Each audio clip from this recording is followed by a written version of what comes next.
কোরআনের বিরুদ্ধে কথা বলে, ঠিক কিনা? এই কোরআনকে সংসদ থেকে ব্যান করতে চায়।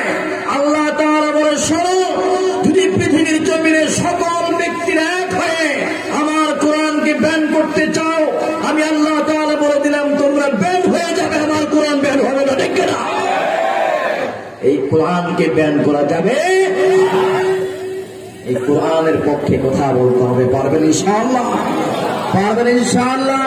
কারা কারা মৃত্যুর আগ পর্যন্ত কোরআনের সাথে থাকতে চায়? দুহাত তুলে আল্লাহকে দেখা। বিল্লাহি তাকবীর। আল্লাহ তুমি সবাইকে কোরআনের জন্য কবুল করো বলে আমিন। প্রিয় ভাইরা আমার, আল্লাহ পাক রব্বুল আলামিন বলে, শোনো, এই কোরআন কিন্তু তোমরা মানো।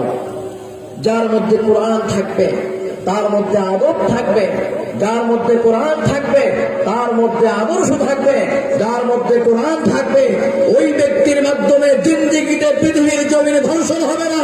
যার মধ্যে কোরআন থাকবে তার মাধ্যমে বাবা মা লাঞ্ছিত হবে না।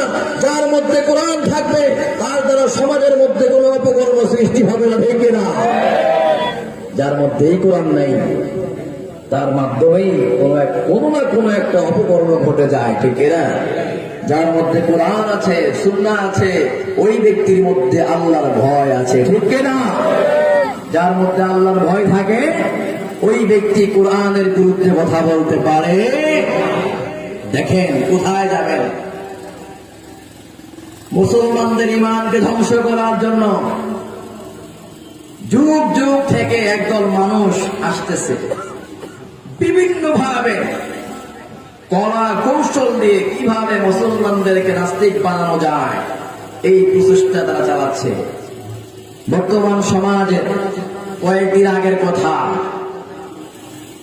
আমাদের আলিয়া মাদ্রাসার সিলেবাসের মধ্যে সরকারিভাবে এমন কিছু কথা, এমন কিছু বিষয় অ্যাড করে দেওয়া হয়েছে, যে কথাগুলো, যে বিষয়গুলো যদি কোনো মুসলমান সৎ জ্ঞানে বুঝে শুনে পড়ে বিশ্বাস করে, সাথে সাথে ওই ব্যক্তি নাস্তিক হয়ে যাবে।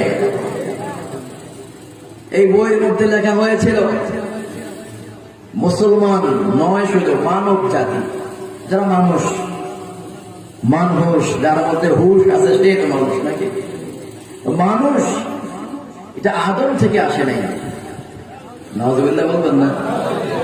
অথচ আল্লাহ তাআলা বলেছেন, খলিফা পাঠিয়েছি আমি পৃথিবীর জমিনে, আদমকে বানিয়েছি আমি আল্লাহ, আদম থেকে হাওয়াকে বানালাম, সেখান থেকে মানব জাতির পৃথিবীর জমিনে আসা শুরু হলো।